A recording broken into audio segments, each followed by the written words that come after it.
기독교의 첫 이름은 뭐라고요? 복음입니다. 제가 왜 오늘 이 제목을 정했냐면 우리 기독교 교파의 수가 자그마치 33,000개 교파가 있습니다. 기독교 안에 교파가 33,000개가 있어요. 미 성서공회가 매년 발표하는 발표에 의하면 최근까지 주요 개신교파가 63개입니다. 여러분, 제가 성지를 가지 못했지만 성지를 다녀온 사람들의 말씀에 의하면 이스라엘 텔아비브 공항에서 택시를 타면 많은 택시 기사들이 Which do you like? Pepsi 콜라와 코카콜라 그렇게 물어봅니다. 근데 어떤 사람은 그 질문의 요지를 모르고 나는 둘 다 좋아합니다. 그런데 그 택시기사가 절대 둘 다 좋아할 수 없다고 그런답니다. 그건 뭐냐면 펩시콜라는 프로테스탄트, 코카콜라는 캐톨릭을 너 개신교냐 캐톨릭이냐 그거 묻는 거예요. 63개 주요 교파가 있고 기독교는 크게 캐톨릭과 구교와 프로테스탄트 신교가 있습니다. 저는 이런 많은 기독교 교파를 잠시 내려놓고 우리 기독교 최초의 이름, 기독교 본래 이름이 무엇인가 하는 것입니다. 우리가 아는 대로 우리 예수님이 마가복음 1장 15절에 가라사대 때가 찼고 하나님의 나라가 가까웠으니 회개하고 뭘 믿으라? 복음을 믿으라. 기독교 최초의 이름은 복음입니다. 뭐 여기 뭐 천주교니 무슨 구세군이니 감리교니 뭐 이거 다 제쳐놓고 우리 기독교 최초의 이름은 복음입니다. 그러므로 저와 여러분이 복음을 믿는 사람답게 정말 기쁘게 살아야 합니다. 이게 굿뉴스거든요. 이 기쁜 소식을 믿는 거예요. 굿뉴스. 제가 이런 책을 이렇게 독서를 하는 중에 아주 이 복음에 대해서 아주 짧은 멋진 종이가 몇 개 있어요. 복음은 좋은 충고, 굿 어드바이스 아니에요. 복음은 굿 뉴스예요. 근데 우리 교회를 여러분 자꾸 충고하는 자리로 만들지 마시기 바랍니다. 굿 뉴스는 굿 어드바이스가 아니에요. 자꾸 뭘 자꾸 가르치려고 그래요. 그러니까 아니에요. 복음은 굿 뉴스예요. 굿 뉴스, 기쁜 소식이에요. 여러분, 기쁜 소식은 절대 감출 수 없어요. 저는 그것을 제 경험에서 제가 여러분 모든 게 둔합니다. 이 운동신경이. 제가 한국에서 운전면허를 여러 차례 떨어졌습니다. 면허 시험에 떨어진 게 괴로운 게 아니라 자꾸 교회들이 묻는 것입니다. 어떻게 됐냐고. 그리고 저희 집 사람한테는 아주 체면이 다 구겨졌어요.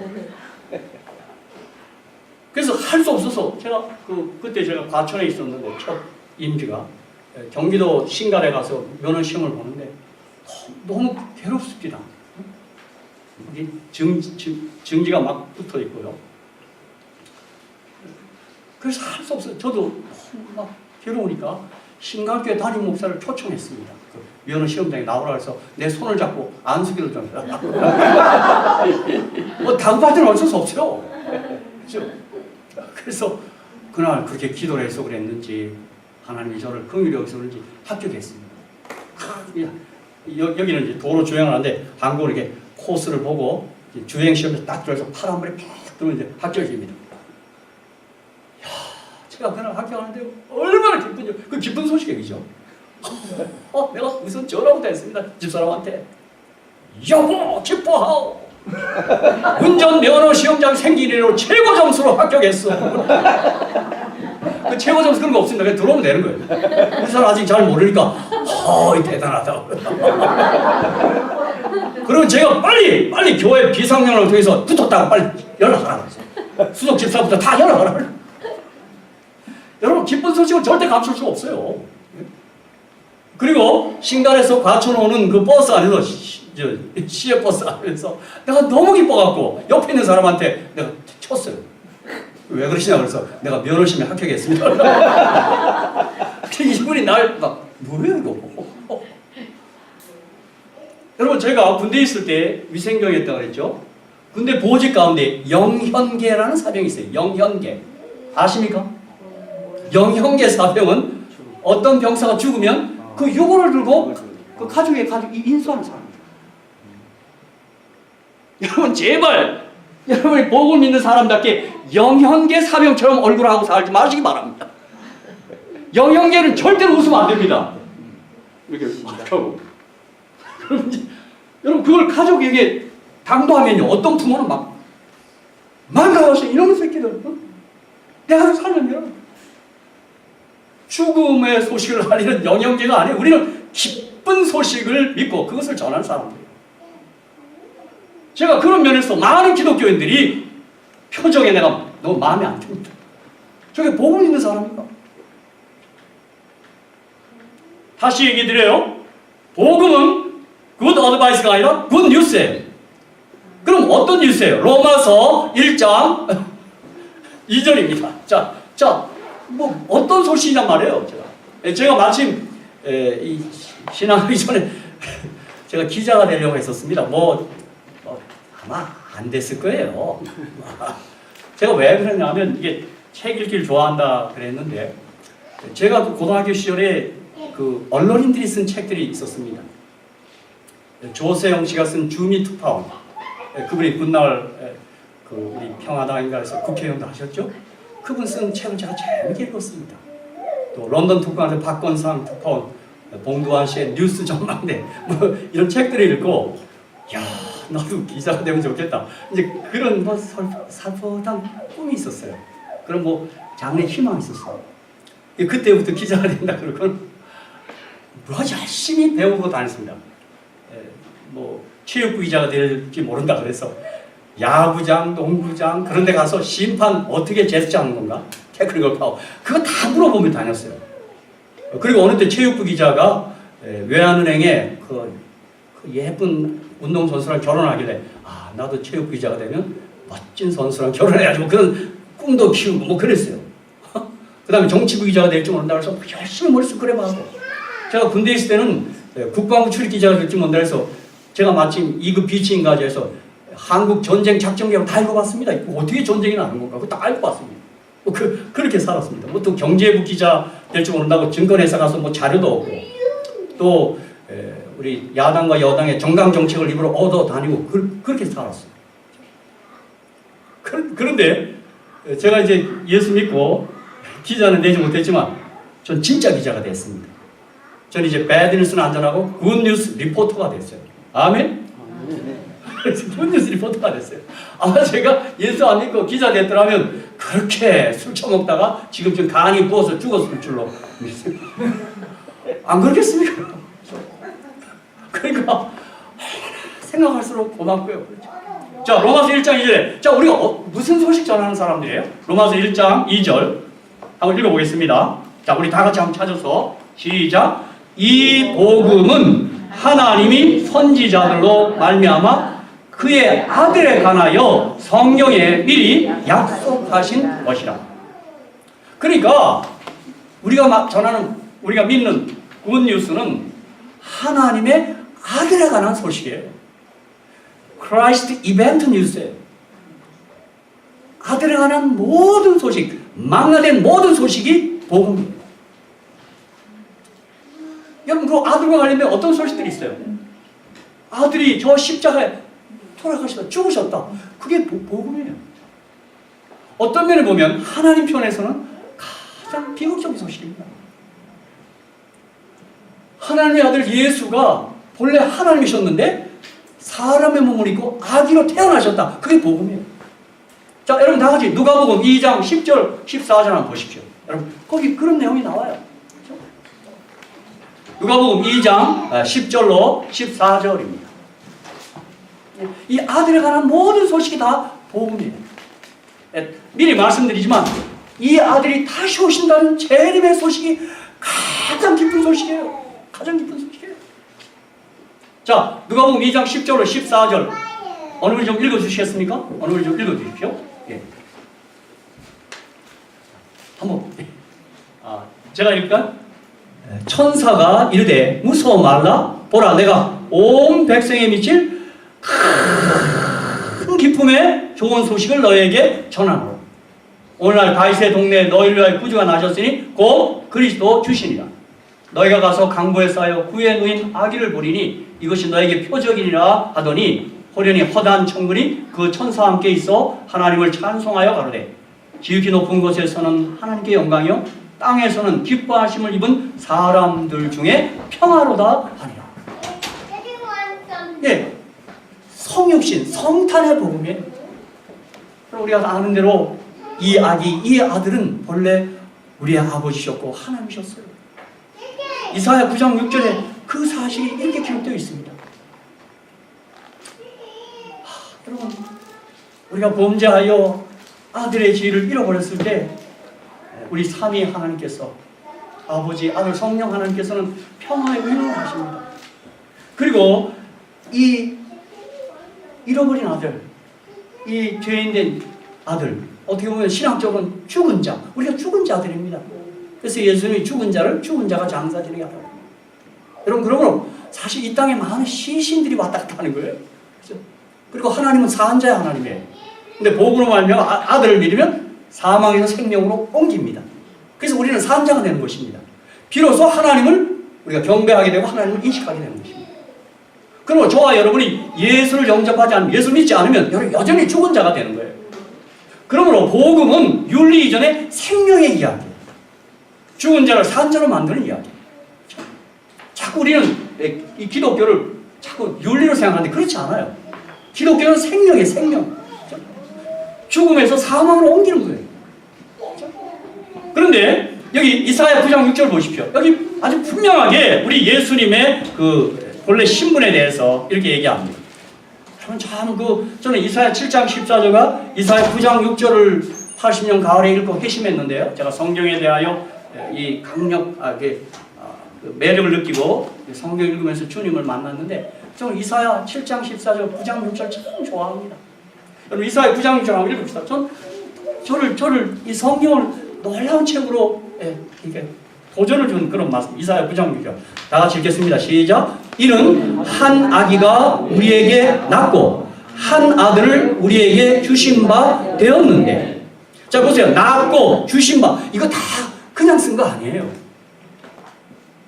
낳고는 그분의 육신적 성질을 가르쳤고 주신 바는 그분의 신성을 가리키는 거예요. 이사야 선지자가 이거 그냥 예언한 게 아니에요.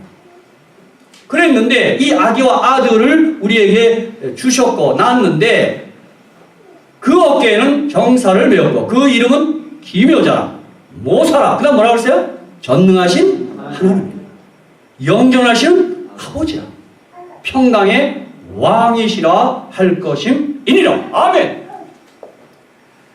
여러분 이 하나님, 우리 아버지 이 영존하신 하나님이 저와 여러분을 구원하기 위하여, 살리시기 위하여, 어떻게 보면 죽으시기 위하여 육신의 옷을 걸치십니다. 그리고 이 땅에 지구촌에 들어오십니다. 다시 말해 역사의 수채권으로 주님이 들어오신 건데 이 여러분 지구촌이 죄 때문에 냄새가 얼마나 날까요? 여러분 아마 주님이 어떻게 이 땅에 들어오시는지 모르겠어요. 저는. 여러분 아마 이 우주에서 이 지구만 가까우면 냄새가 얼마나 날까요? 죄악의 냄새가 진동할 겁니다. 바로 이곳에 뛰어들어오는 것입니다. 그리고 그 아기로 태어나는 그날 밤에 천사들이 온 백성의 질 큰 기쁨의 좋은 소식이라고 그랬어요. 여러분 그러나 주님이 이 땅에 오실 때 지구의 사람들은 몰랐습니다. 아니 2000년 동안, 아니 4000년 동안 예언을 갖고 있는 이스라엘 백성도 몰랐어요. 아마 천사들이 깜짝 놀랐을 거예요. 깜짝 놀랐을 거예요. 여러분 어쩌면 이 일이 주님 다시 오시는 재림의 날에 이 일이 전개되면 안 됩니다. 그날 우리가 고대하여 그 주님을 정말 기쁨으로 맞이해야 돼요. 그렇죠? 그 당시 이스라엘 백성이 다 잠들고 있어요. 깜깜했어요. 그날 그 목동들 몇 하고 그렇죠? 그들만 주님을 알아봤어요. 그래서 이 성탄이 바로 복음입니다. 그러므로 저와 여러분 가운데 난 하나님 보기를 원한다고 그렇게 늘 소원을 갖고 계신 분들에게 제가 감히 말씀드립니다. 하나님은 보게 된 지가 벌써 오래됐습니다. 말씀이 육신이 되어 우리 가운데 가시면 우리가 그 영광을 보니 아버지의 독생자의 영광이요 은혜와 진리가 충만하니라. 그러므로 성탄은 우리가 하나님을 직접 보게 된 환희의 경험입니다. 사실 사도 요한이 말한 것처럼 예수님 당시에 그 사도들은 주님을 보았고 만졌어요. 만졌어. 그 시대에 살았던 사람들은 정말 복된 사람들입니다. 저는 그렇게, 저는 아직 성지를 못 갔는데 제가 성지를 가게 되면 난 반드시 할 겁니다. 그 땅에 내리면서부터 입에다 땅에다 키스할 겁니다. 적어도 2000년 주님이 이 땅을 밟고 지나간 거예요. 그죠? 어찌됐든. 물론 지구촌 전체가 성지입니다. 주님 이리로 들어왔으니까. 그죠? 그러나 이스라엘 땅에 제가 가게 되면 나 감격할 것 같아요. 좋아. 내가 책을 많이 읽어서 지금 감은 잡힙니다. 이미 읽었기 때문에. 성지, 순례기를 다 읽었기 때문에. 조선일보 논설위원 이규태 씨도 그 성지를 다녀온 그 순례기를 썼습니다. 아주 재밌게 썼는데 언론의 시각으로 제가 그 책도 봤고, 최근에는 어떤 여자 우리 성도님, 권사님이 쓰신 성지 체험기도 봤고, 장로님 쓰신 것도 봤고, 아주 그분들은 기행문처럼 썼어요. 그러나 제가 혹시 그곳에 간다면 주님이 우리 같은 사람도요 땅을 밟던 것입니다. 그리고 아기로 태어났고, 주님이 아마 우리 저 예쁜 우리 아이들처럼 3살, 5살 때 주님이 아기로 있었겠죠. 그가 하나님이셨습니다, 여러분. 사람들은 몰랐습니다. 그렇죠? 저는 사복음서를 우리 교회에서 여성교회에서 목요일마다 사복음서 조화를 연구하는데, 내가 그 말씀을 준비하고 할 때마다 얼마나 가슴이 따스해지 할 수가 없어요. 정말 주님 좋아. 그렇게 오셨어요. 그래서 주님은 우리가 다가서기에 정말 좋으신 하나님으로 우리에게 나타나신 것입니다. 여러분 다 보았듯이 주님이 얼마나 좋은 분인지 여러분 잘 아시잖아요. 그래서 마태복음 11장 25절 27절을 보면 아들과 아들의 소원대로 계시를 받은 자 외에는 아버지를 알 자가 없다고 그랬어요. 여러분 왜 삼위일체가 필요한지 아시죠? 성령이 아니고는 예수를 출할 수 없어요. 아들과 아들의 소원대로 계시를 받은 자 외에는 아버지를 알 수가 없어요. 이 세상에 많은 사람들이 하나님 믿는데 그들이 믿는 하나님 가짜입니다. 아들을 통하여 계시되는 하나님이 진짜입니다. 어떤 하나님이에요? 우리를 사랑하시는 겸손에 낮아지신 하나님이에요. 언제나 다가서기 좋은 하나님이에요. 험 잡는 하나님이 아니에요. 언제나 우리가 가까이 하시는 하나님, 임마누엘 하나님. 그렇죠? 이게 성육신의 복음이에요. 그 다음 두 번째 뭡니까? 자, 빌립보 2장 6절로 8절입니다. 자, 주님의 거룩한 우리 그분의 33년 6개월의 생애 복음이에요. 주님이 이 땅에 33년 6개월을 사셨어요. 그는 근본 하나님의 본체시나 하나님과 동등됨을 취할 것으로 여기지 아니하시고 오히려 자기를 비워 종의 형체를 가져 사람들과 같이 되었고 사람의 모양으로 나타나셨음에 자기를 낮추시고 죽기까지 복종하셨으니 십자가에 죽으십니다. 여러분 아마 이런 하나님이 당시 유대인들은 마음에 안 들었던 모양입니다. 어떻게 주님이 저래? 그렇죠? 제자들을 발을시키지 않나? 그분 주위에 세리와 창녀가 있지 않나? 여러분, 그 작부되어 있는 겁니다, 여러분. 아마 유대인들이 자기들이 생각하는 하나님과는 예수님 싫었어요. 저 하나님 아니야, 저거. 그렇죠? 예? 어떻게 저래, 하나님이? 그렇죠? 그런데 주님이 그 모습으로 온 것은 우리를 섬기러 오신 것입니다. 사랑하는 성도 여러분, 우리 주님 흉내 냅시다. 우리 항상 섬김받기 좋아하지 말고 섬기는 자로 사시게 되기를 주의 이름으로 축복합니다. 그리고 좀 무시당해도 너무 섭섭해하지 마십시오. 예수님처럼 무시당하고 사는 분은 없습니다. 저는 머리 둘 거는 없었고요. 저는 어릴 때 따뜻한 방에 있으면 얼마나 마음이 송구러운지 몰라요. 제가 좀 이른 새벽에 일어나서 가만히 무릎을 꿇으면 주님 생각하면 마음이 괴로운지 몰라요. 편한 게 없는데 괴로워요. 그렇죠? 그러나 주님 가난하게 되시면 나 부유하게 하고 주님 나 사랑했어. 그래서 그 무서워로 했어. 여기 화이트부인은 복음전도 636페이지에서 참 계시 본 사람답게 글을 기록해 놨어요. 그리스도께서는 당신 자신의 생애를 통하여 당신의 거룩한 가르침을 실천하셨다. 주님께서는 열성적이었지만 결코 조급하지 않으셨다. 주님께서는 고집이 없는 언행일치의 태도와 연약함이 없는 자비와 감상주의적인 태도가 없는 친절과 동정을 나타내셨다. 주님께서는 대단히 사교적이셨지만은 말 없는 위엄을 지니고 계셨으므로 부족당한 친숙이 용납되지 않았다. 그분께서는 절제 생활을 하셨지만 결코 완고하거나 엄격하지 않으셨다. 그분께서는 이 세상에 동화되지 않으셨고 미천한 자들의 필요에도 무관심하지 않으셨다. 그분은 만민의 필요를 다 알고 계셨다. 저는 이 화이트인의 이 복음전도 630페이지 요걸 어느 좋은 말씀 이렇게 출력해서 자꾸 읽어봅니다. 아, 나도 이렇게 살면 얼마나 좋을까. 예수님처럼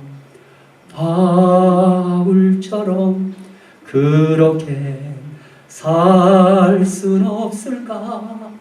여러분, 우리 다 같이 사랑하는 사람 다 함께 돼 있잖아요. 그렇죠? 흉내내게 되고, 그죠? 우리 아이들이 어릴 때 아이들하고 말다툼하는데 너네 아빠 안경 꼈어? 안 꼈다 그러니까 가봐! 우리 아빠는 안경 꼈어. 그 안경 낀 걸 자랑하더라고, 그죠? 그러니까 여러분, 우리가 자꾸 예수님 생애 명상하고 좀 흉내내고 그렇게 하는 거. 그렇죠? 그러니까 주님이 저희들과 함께 33년 6개월 살다 가신 것입니다. 어느 도성에 주님이 일주일 이상을 살다 갔는데 어디 있어요? 육신의 옷을 입고 우리와 함께 33개월 사셨습니다. 33년 6개월 우리와 함께 사셨어요. 함께 먹고 마시고 함께 자고. 그렇죠? 전 주님의 복음서를 읽다가 주님이 얼마나 피곤하셨는지 그 풍랑이는 배에서도 주무시더만요. 그죠? 그래서 나는 운전하면서 잘 조는데 난 그 예수님 닮은 것 같아요. 잘 조라. 잘 조라. 그럴 수밖에 없을 거예요. 늘 잠이 부족하고 이른 새벽 미명에 가서 기도하시고 왜 주님이 피곤하지 않았겠어요? 저도 낮에 잘 조는 이유가 조금 일찍 일어나서 그렇습니다. 부셔부셔해서. 근데 어느 때 좀 더 자고 싶어도 일어나서 이 말씀 보고 싶어서 제가 일어납니다. 말씀이 너무 좋아갖고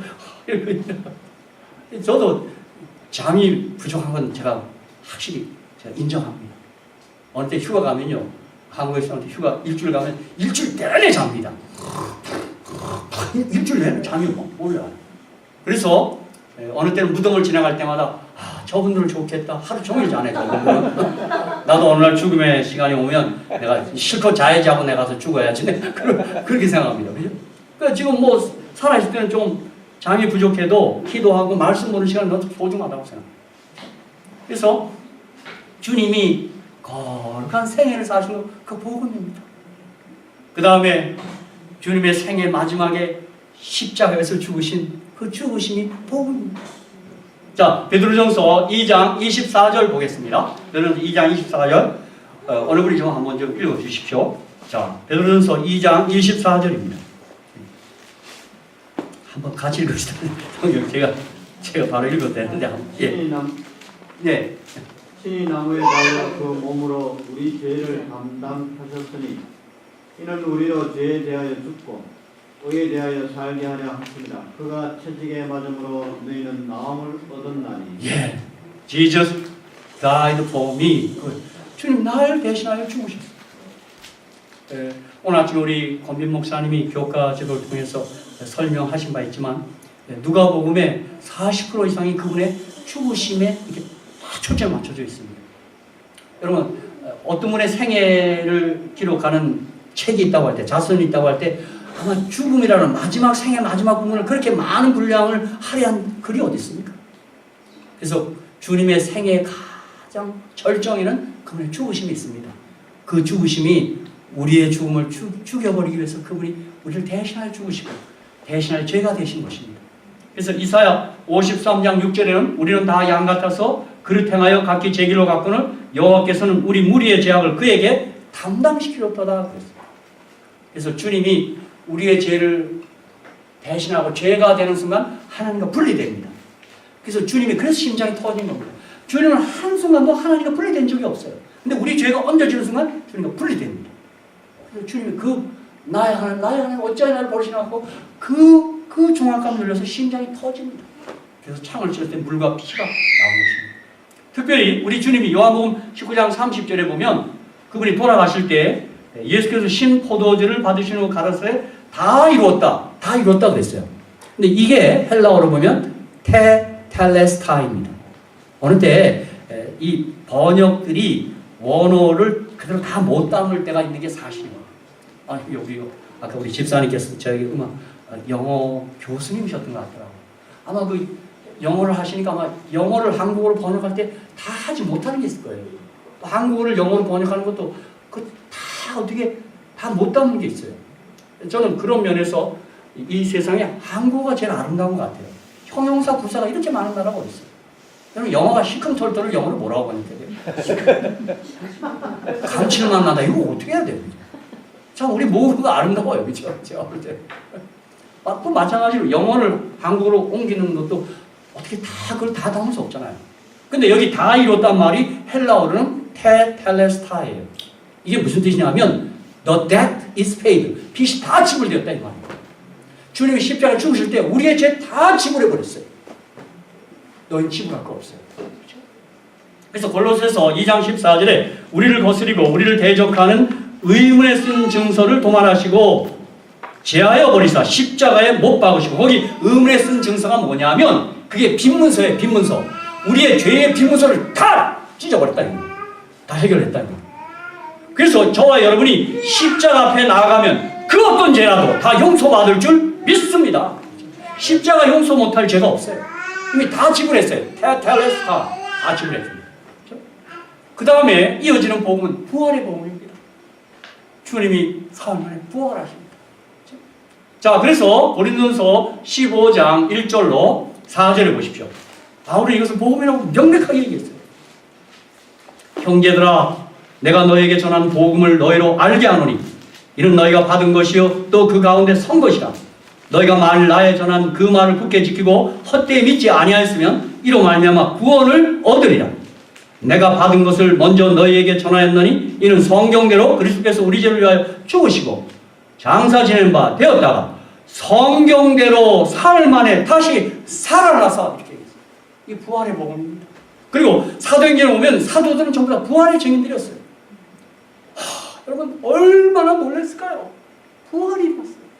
물론 주님께서 지상 생애하실 때 이미 자신의 부활을 미리 잠깐 모형적으로 보여준 게 나사로의 부활입니다. 저는 요한복음 11장 때 나사로야 나오라 했더니 죽은 지 나흘이 지나서 썩은 냄새지 너희 시신이 걸어 나오는 것입니다. 저는 여러분이 그 11장에 보면 표적이 있은 다음에 많은 유대인들이 믿었다고 그랬어요. 그럼요. 예수를 그리스도로 믿었어요. 어떻게 그게 어떻게 가능해요? 저도 주님의 이름으로 병자를 여러 고쳤습니다. 뭐 다는 얘기 않겠습니다. 근데 아직 못 해본 게 죽은 자를 살린 건 아직 못 해봤습니다. 몇 차례 시도해봤습니다. 영안실에 가서 아무도 없을 때 사람 있으면 또 이상한 소리 들을까봐 했는데 안 일어납니다. 근데 사도 베드로, 사도 바울은 죽은 자 살렸어요. 근데 제가 가만히 생각해보면 나는 왜 일이 안 일어날까 했더니 그거 일어났다가 난 못 살 것 같습니다. 장의사만 다 불려다니고. 어쨌든 저는 한번 죽은 자 살아난다기 때문에 한번 자꾸 해봅니다. 혼자 있을 때. 근데 안 일어나요. 근데 주님이 걸어 나올 때 그거 어떻게 했어요? 그렇죠? 얼마나 놀라요. 저는 요한복음 보면 주님이 행하신 대표적인 7가지 표적이 있어요. 요한복음 2장 가나의 혼인잔치, 요한복음 5장에 38년 된 중병자, 요한복음 6장에 오병이의 기적. 여러분 뭐 어떤 야, 나는 그 현장에 있으면 나는 그 다음에 어떻게? 무리를 거는 기적이 있죠. 베드로는 너무 놀라서 주여 나를 명하사 무리로 걷게 하소서 그랬더니 주님이 베드로야 무리로 걸으라 했더니 베드로 무리를 걷습니다. 베드로 믿음 좋았습니다. 난 서해 바다가 저 안면도가 우리 사랑하는 친구 최영기 목사님 집이 안면도인데 그때 친구들 초청해서 안면도 바다에서 통통배를 타봤는데 내가 그때 상상의 나를 펴고 갈릴리 바다로 갔어요. 나도 한번 무리를 걸어볼까 하고 했는데 안 됩니다. 근데 베드로는 주님의 말이 떨어져서 가긴 갔지만 어떻게 무리를 걸었을까요? 뒤졌다고. 그랬더니 걸었죠. 그 표정이 있어요. 그 다음에 날때도 소경된 자 눈뜨게 합니다. 이런 거 다 예수가 메시아 그리스도라는 그 사실을 알려주는 표적입니다. 요한복음 20장 30절 31절에 오직 이것을 기록합니다. 더 많은 표정이 오직 이것을 7가지를 기록하면 이 기적을 통하여 이 표적을 통하여 예수께서 그리스도시요 하나님의 아들이심을 믿게 하는 겁니다. 근데 더 큰 기적, 주님이 부활하신 것입니다. 주님이 부활했어요. 제자들이 얼마나 감격했어요.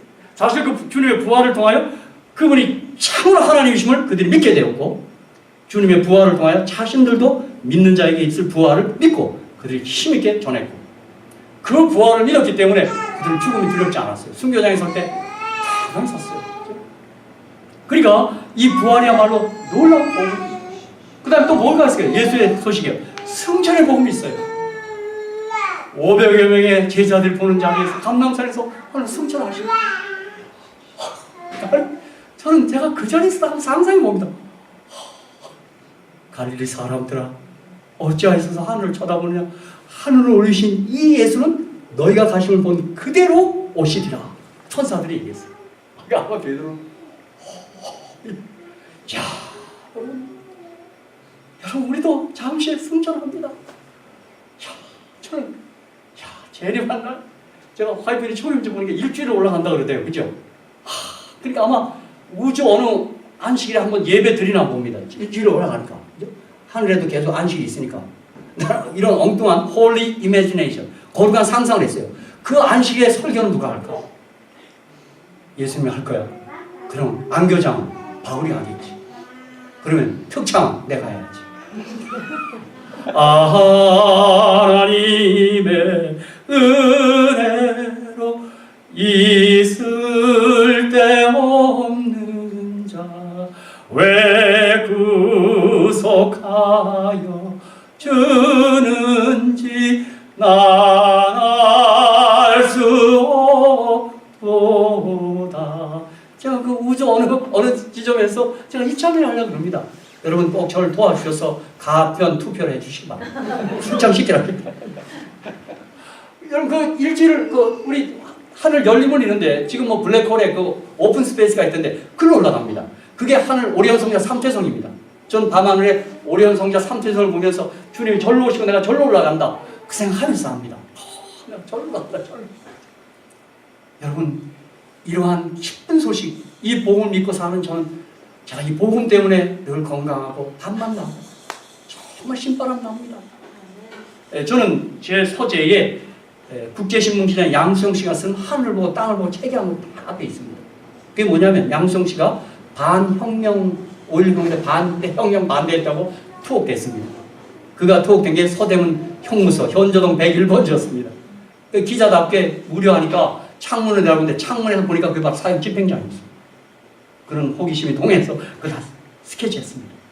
왜 하늘 보고 땅을 보냐 하면 우리 한국에는 사형이 확정 판결이 나면 사형 집행을 안 가르쳐줍니다. 그리고 집행 당일날 수임번호 몇 번 면회요 하고 끌고 나옵니다. 끌고 나와서 이쪽으로 가면 의무실, 이쪽으로 가면 면회실, 이쪽으로 집행장입니다. 그게 3종목입니다. 그리고 그날 집행 당일날 그쪽으로 툭 칩니다. 그런데 그 자리에서 모든 사형수들이 하늘 보고 땅을 본답니다. 그리고 툭 주저앉는답니다. 어떤 사형수는 도망간답니다. 그럼 그날 이 교도관 중에 유단자들이 가서 때립니다. 이 기절시켜 끌고 들어갑니다. 근데 그 글에 보면 한 사형수가 그날 마침 차에 들어와서 빵을 먹고 있으려고 그러는데 면회가 불려 나왔어요. 그날이 집행일이었어요. 그러니까 머리가 빵을 들고 갔어, 집행장. 교도관도 기가 막혀. 이거 빵을 들고 들어왔어. 할 수 없어, 교도관이. 드세요. 드신 다음에 집행하겠다고 했어. 장모님, 그 사형수 그 빵 드셨을까요? 어떻게 했을까? 떨어뜨렸어요. 양수정 기자는 뭐라고 썼냐면 그 빵처럼 흉한 추물이 없더랍니다. 사랑하는 성도 여러분, 여러분 부활을 믿지 않고 살면 여러분 밥맛 없을걸요. 사형수가 먹는 게 무슨 밥맛이 있어요. 저는 예수 믿고 부활을 확신한 다음부터는 밥맛이 좋아졌습니다. 아멘 할렐루야. 난 예수 안 믿고 밥 먹는 사람 보면 불쌍해 죽겠어. 저 사형수가 뭔 밥을 저렇게 웃으면서 먹는지. 여러분 부활을 믿으십니까? 아멘. 이게 복음입니다, 여러분. 저는 사실 문학도로서 우리 문학과, 우리 문학과 철학가들이요, 별 친구들 다 있어요. 여름인데 오바이트 다녀. 그죠? 맨, 집신 신고 다니는 아이도 있고. 왜 그러냐 했더니 인생이 아직도 모르겠대요. 뭐가 뭔지. 그렇죠. 비행기가 떴는데, 이륙을 했는데, 언제 착륙할지 몰라. 그럼 언제 죽을지 몰라요. 막 행복하다는 사람이 그렇지 않아요. 제가 아픈 사람 안소라 갔다가 어떤 분이 그렇습니다. 자기가 정말 행복했는데 몇 개월 전부터 이 행복이 유리처럼 깨질까봐 자꾸 불안한 마음이 밀려오더랍니다. 그 생각을 한 지 몇 개월 만에 암송을 받은 겁니다. 그분 표현하면 내 행복이 유리처럼 다 산산이 조각났다 그래요, 여러분. 그렇죠? 부활을 믿지 않는 사람들은 무슨 행복이 있어요, 여러분? 불쌍한 사람들이죠. 예? 사실 어떤 집사님이 남편을 인도한 경험을 얘기하는데 그렇게 전에도 안 믿더랍니다. 그러고 쳐다보니까 그렇게 불쌍하더랍니다. 아, 저 양반이 저렇게 살다가 지옥 가겠구나. 그죠? 그들이 부활을 해야 돼요. 근데 그들이 죄를 주께 맡기지 않았기 때문에 그 죄를 그대로 갖고 부활해요. 그 죄값처럼 그는 심판을 받는 거예요. 그러고 나니까 그 남편한테 참으로 잘해줬답니다. 불쌍해서. 아이고, 저분이 저렇게 사시다가 지옥 가면서 이 땅에서 잘해드려야지. 지옥 가실 분이. 아주 잘해줬답니다. 그래서 이 남편이 다 이상해. 이거 왜 이 여자가 이래? 그런데 공교롭게도 이 남편이 직장에서 내기를 한 거예요. 뭐 야구 누가 이냐 그런 식으로 내기를 했는데 그날 내기는 뭐였냐면 누가 아내를 꽉 잡고 있느냐. 그게 내기였어요. 그날만큼은 이 남편이 자신했답니다. 이건 내가 이겼다. 내가 이겼다. 내 아내가 나한테 얼마나 잘하는데 그 왜 잘하는지 그 이유는 모르고 아내가 특별히 잘하는 걸 알고 있거든요. 그래서 그분이 자기가 마음속으로 그날 기도했답니다. 내 아내가 오늘 좀 이렇게 변하지 않게 해달라고 마음속으로 기도했대요. 그런데 내기의 요령은 뭐였냐면 그들이 술이 곤드레 만드가 돼서 새벽 2, 3시에 들어가서 녹화하는 거예요. 근데 여러분 그렇게 들어오는 남편을 반가워할 여자가 어디 있겠어요? 다 다른 집엔 다 이랬어요. 이제 이 집사님 남편만 남았어요. 한 4명이 그냥 해갖고 들어가는 겁니다. 야! 어머나 그날 집사님 보니까 지옥 갈 양반들이 구름으로 들어온 거예요. 지옥으로. 더 잘해줬답니다. 그날. 자 드시고 들어오시라. 여러분 우리 믿지 않는 사람 잘해줘야 합니다. 그 사람 죽으면 지옥 갑니다. 여러분. 성경이 사실은. 그래서 잘해줬더니요. 남편 친구들이 술이 다 깼어요. 이런 여자가 어디니? 천사냐 이거 뭐예요? 그래서 사모님이 앉으세요. 아니 당신 남편 이겼습니다. 우리가 이렇게 했는데 근데 어떻게 이렇게 천사시냐 그랬더니 좀 말씀드릴 수 없냐 그랬더니 아내가 그 말 못합니다. 그런 사정이 있습니다. 잘해드리겠습니다. 또 부탁해서 여차저차해서 이 양반이 지옥 갈 것 같고 오늘 지옥 갈 아주 동반자들이 구름으로 들어와서 내가 불쌍해서 더 잘 대접했고 그냥 더 잘했다. 술이 깼어요. 남편이 그 다음날 안식부터 교회 나와 있더랍니다. 여러분, 저는 이 땅의 사람들 지나가면서 저분이 예수 안 믿으면 얼마나 불쌍해 보이는지요. 그렇죠? 또 실제 부자들 내가 한국에서 보면 또 행복하지도 않아. 행복하지도 않아. 어떤 분은 부자인데 소화가 안 돼갖고 맨날 죽 먹고 있어. 그리고 반만이 있겠어요. 그렇죠? 하워드 휴즈 노년에 그저 먹지도 못했다며. 그 많은 재산이 있습니다. 다 그렇습니다. 그렇죠? 이 땅에 이 복음 믿지 않고는 절대 기쁠 수가 없는 것입니다. 그렇죠? 자, 그 다음 무슨 복음이에요? 우리가 아는 대로 히브리서 요한계시록 보니까 주님이 승천해서 하늘 성소에서 우리를 위하여 대언하시고 중보하시고 변호하시는 하늘 성소 대제사장의 복음이 있어요. 여러분 놀라운 사실은 많은 기독교인들이 히브리서가 있음에도 불구하고 요한계시록에도 불구하고 예수님이 하늘 성소에서 봉사하시는 복음을 지금 모릅니다. 참 알 길 없어요. 그게 눈이 감겼어. 저희 교회는 히브리서와 요한계시록, 특히 레위기, 다니엘서를 통해서 주님이 지금 하늘 성소에 계시고 특별히 자세히 연구해 보면 어느 때 어느 시점 1844년 그때부터는 지성소에 계신 걸 우리가 정확히 알고 있습니다. 그렇죠? 그래서 지금 바로 그것이 복음이에요. 그렇죠? 그 다음에 last event, Christ last event가 뭐예요? Second coming. 주님 다시 오십니다. 이제 머지않아 하늘 지성소 봉사를 마치면 우리 요한계시록 그 15장에 그 성소의 연기가 가득 차면 봉사가 끝나요. 그리고 16장에 7장이 내려요. 그리고 이 땅에 걷잡으신 재난이 내고 주님은 다시 오십니다. 여러분, 그날이 지금 심히 임박했습니다. 저는 우리 교회가 지금 일요일 법령이며 계시록 해석에서 그런 몇 가지 특별한 예언 해석을 하고 있는데, 전 그 사실에 대하여 우리 미국에 계신 그 시조 편집국장이신 마빈 모 목사님의 시나리오를 제가 책을 통해서 읽었는데 그 수부이 갑니다. 그분에 의하면 이제 세계는 걷잡을 수 없는 무시무시한 환란이 지구를 덮칩니다. 그 환란은 여간에서 대응하기가 어렵습니다. 여기서 막 재난이 빈발합니다. 그러면 WHO고 뭐 세계보건기구 구호기관이 감당을 못합니다.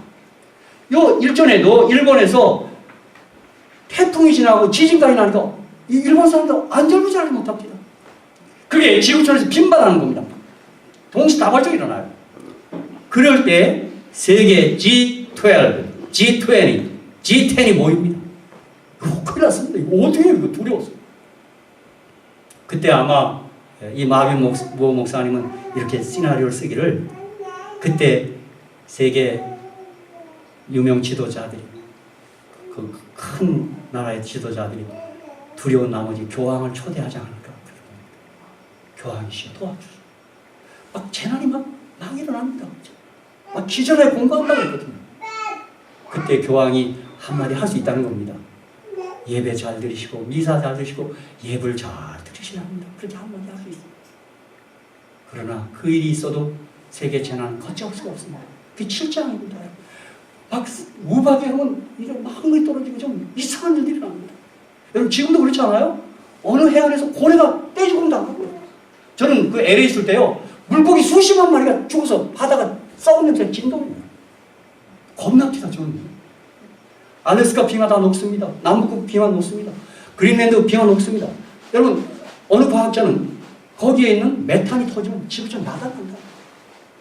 제가 제 파일 모아놓은 데 의하면 미 국방성은 세계 지구촌 기후에 대한 재앙을 이미 알고 있습니다. 조사 다 했습니다. 그때 그들의 발표는 25년 내지 30년을 봅니다. 이건 감당을 못합니다. 그 정보를 영국 가디언지가 빼냈습니다. 여러분 지금 뭐가 있습니다. 지금 우리가 지금 몰라서 그래요. 두려운 일이 있습니다. 그때 재난이 증가되고 다시 모이겠죠.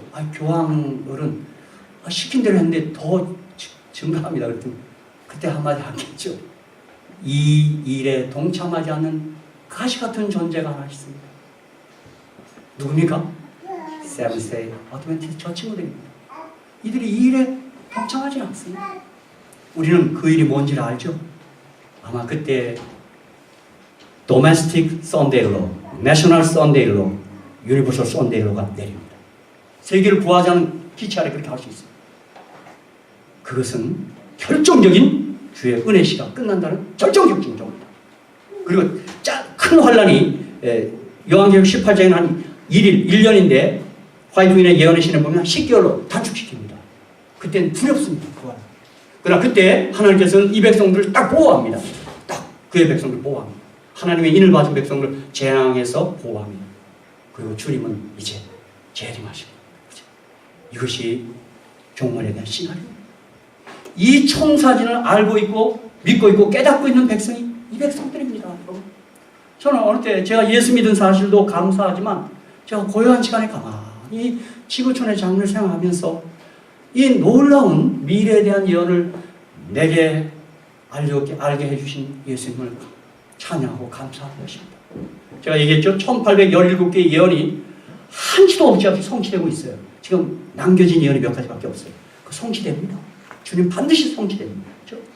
그러므로 이제 우리 모두 이 재림의 복음을 우리가 이 기쁜 소식에 이 재림하는 날 우리가 제외되거나 우리가 거기서 구원받지 못한다면 우리처럼 불쌍한 사람은 없는 것입니다. 그렇죠? 그런데 주님이 마태복음 25장의 열처녀 비유를 통해서 거기 열처녀가 다 기다리고 있었어요. 재림 성도들. 근데 5처녀는 졸고 있고 기름이 없어요. 등에는 있었는데 등잔에 기름이 없어요. 저는 등은 공개적 신앙일 때는 믿음 있는 것 같았어요. 등자는 개인적인 신앙에서는 신앙이 아니에요. 하나님과 은밀히 개인적으로 만나는 시간이 없어요. 공적으로는 신앙이 좋은 것 같아요. 저는 이 시간에 이제 이 말씀을 마무리하면서 여러분 그런 면에서 여러분이 공개적으로 보이는 신앙, 등의 신앙도 잘해야 되겠지만 개인적인 등잔의 신앙을 잘 하셔야 합니다. 그래서 여러분 성령 받기 위하여 개인적으로 은밀히 주님을 만나는 시간을 확보하시고 사셔야 돼요. 저는 이번에 여러분에게 하나 도전을 드리고 싶습니다. 하루의 첫 시간을 말씀과 기도로 하루 시작하셔야 합니다. 제가 솔직한 얘기인데요. 제가 우리 동료 사역자들도 지켜봅니다. 어느 때 이게 모임에 가서 보면 어떤 때 안타까울 때 있어요. 그 아침 시간을 말씀과 기도를 열지 않는 분이 혹간 있더라고요. 너무 안타까워요. 또 어느 때는 우리 북미지에서 조사를 해봤더니 목회자들일지라도 경건의 시간을 15분 이상 갖는 사람이 그리 많지 않았어요. 제가 성도들은 보니까 이건 바빠서 그런지 거의 못하고 있어요. 그러니까 주님과 동행하고 주님과 함께하는 시간, 그 개인적으로 성령하는 시간이 거의 없어요. 그러니까 신앙이 점점 퇴보하고 형식화되고 무미건조하고 아주 그냥 드라이한 것입니다. 그러니까 신앙에도 기쁨이 없고, 근데 안 하자니 지옥 갈 거 생각하니까 잠도 안 오고, 그래서 하긴 하는데 이게 형식이 됐단 말이에요. 그 기쁨도 없고 그냥 할 수 없이 하는 거예요. 사실 이번에 제가 뭐 이런 기별보다 더 중요한 거 제 삶을 지금 노출하고 공개하고 있는 것입니다. 저는 제가 잘한다가 아니라 제가 얘기했죠. 매일 아침 첫 시간을 말씀과 기도로 보냅니다. 그런데 그때 성령께서 제가 황급히 제게 임합니다. 그리고 그 아침에 주시는 날마다 기쁨이 있어요. 그 기쁨을 하루를 시작하면 하나님이 내게 아름다운 일을 늘 펼쳐주셨고 제가 대하는 사람들에게 적으나마 기쁨이 되곤 했습니다. 그래서 오늘 우리 이제 이 복음의 마지막 라스트 이벤트 재림의 복음을 제가 다시 한번 강조하면서 그 재림을 대비하기 위하여 저와 여러분이 기름을 받아야 되겠네, 성령을 받아야 되겠는데 그 성령 받는 일에 가장 중요한 게 뭐냐면 주님과 함께하는 그 홀로 있는 시간이에요. 제가 부탁합니다. 여기 장로님, 집사님, 성도님들에게 여러분 피곤한 거 알아요. 아침에 좀 늦게 일어나 상관없어요. 일찍 일어나야 그래도 부담 두고 싶은 마음 없어요. 자기 라이프 스타일 있잖아요. 일어나시면 한 30분 일찍 일어나셔서 좀 물 한 컵 드시고 한 2컵도 좋고 뭐 4컵까지도 좋고 그 다음에 말씀 조금만 읽고 기도하고 일터에 나가시기를 간절히 축원합니다. 제가 이제 리더스 다이제스트 보니까 내 삶을 변화시킨 아침 기도라는 어떤 여사장이 쓴 게 있어요. 그 내용이 뭐냐면 항상 그 동업자인 그 중년에 자기가 나이 많은 그 남자 사장을 만나면 뭔가 이렇게 은근히 풍기는 매력이 있어요. 근데 그 사장이 헤어질 때마다 아침에 1시간 기도를 하고 시작하십시오. 늘 그렇게 툭 꺼내고 가요. 근데 이 여사장은 저 미친 영감인가? 내가 얼마나 바쁜 여자인데 무슨 1시간 기도를 해? 그리고 툭툭 물리쳤어요. 근데 그 만날 때마다 아주 나이스하고 스마트하고 멋있어요. 진짜 보기에는 매력 있어. 중년의 신상. 네, 그 시카고에서 있었던 얘기입니다. 근데 어느 겨울날 또 얘기하는 거예요. 근데 그날엔 그 노 사장의 말이 딱 꽂혔어요. 시카고 1월은 춥답니다. 여기 좀 추운 거입니다. 근데 이 여자가 그날 새벽에 일어납니다. 그리고 무조건 나왔어요. 거실로, 침실에서. 그리고 그 사장님의 이야기를 듣고 무릎을 꿇습니다. 근데 그날은 기도가 안 됐어요. 갑자기 기도하면 기도 안 됩니다. 막 또 기도하려니까 개가 끙끙거리는 소리, 뭐 신음소리 막 이렇게 들려가고 그날 기도도 안 했어요. 그러나 약속을 지킨다고 1시간을 이렇게 무릎 꿇고 있었어요. 그런데 이제 1시간만 지나면 일어나야지 하고 있는데 5분을 남겨두고 이상한 경험을 했어요.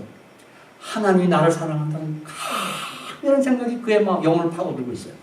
그래서 그날 아침 5분 동안 울고 일어났어요. 그게 스타트가 돼서 8년간 그렇게 했습니다. 그분의 고백에 하면 그 기간 동안 부부싸움이 잦아졌어요. 사업이 잘 풀렸어요. 역시 내가 주님께 먼저 그 애를 구하니까 사업도 다 이렇게 하나님 풀어줘요. 내가 내일 하면 내가 내일 해주겠다. 그거 이루어진 거예요. 그리고 아이들도 안정되고 그 한 사업도 처분해줘. 천사가 도운 것 같고 예수님 돕는 것 같아. 그리고는 리더 자리에 그걸 고백하고 쓴 거예요. 내 삶을 변화시킨 아침부터. 저는 그걸 스크랩하면서 우리 교원들에게 줍니다. 그리고 한번 이렇게 살아보시라. 저도 그 여자같이 고백하라고 하는데 난 35년 그렇게 살았습니다. 이 증인이 여기 앉아 있습니다. 이 증인. 제가 우리 사람 올 때 좀 잠 좀 더 자라고 막 나 아닙니다. 여보 나 아니야. 말씀이 거시면 못 견디겠어. 기도할 게 너무 많아. 그러고 침실에서 서재로 나옵니다.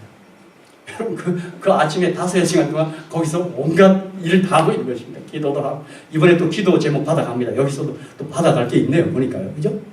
이번에 아까 저에게 노래하라고 시키는 우리 집사님에 위해서 제가 기도를 열심히 해야 되겠어요. 우선 홀로 혼자 되시다고 본인이 얘기했으니까 제가 열심히 홀로 사는 여자를 불러보려고 합니다. 그 기도도 하고 온갖 기도를 다 하려고 합니다. 기도 가져가세요. 예를 들면요. 그렇게 해서 지금 기도 제목을 받을 게 많습니다. 이거 보니까요. 그죠?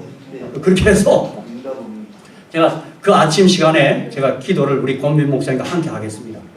그리고 사실 이번에 오늘 안식일에 못했는데 사실 제가 가는 곳마다 안식일 오해는 꼭 안수기도를 했습니다. 아픈 분이.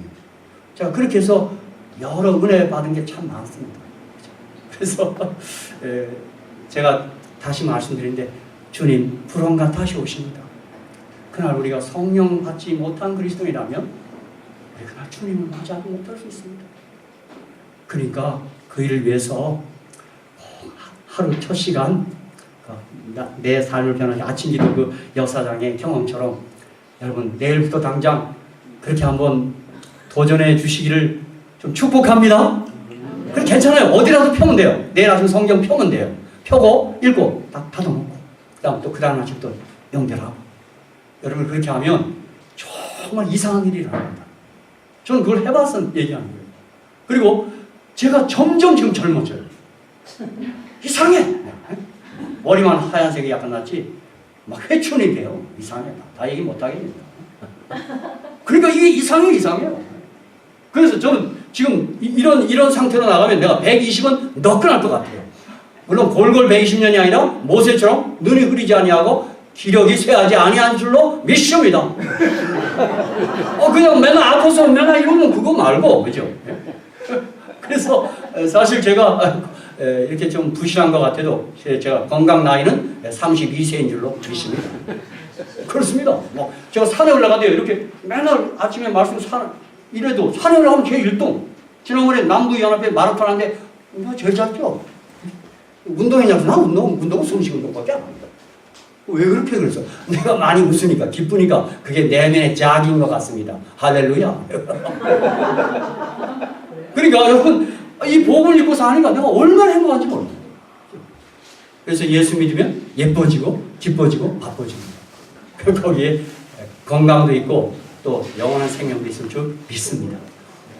자, 다 같이 제가 던진 마지막 도전을 한번 쏘는 셈 치고라도 한번 해보겠다 하시는 분 아멘 하시기 바랍니다. 참 힘들다.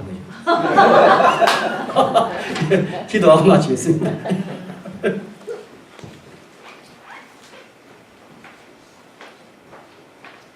하늘에 계신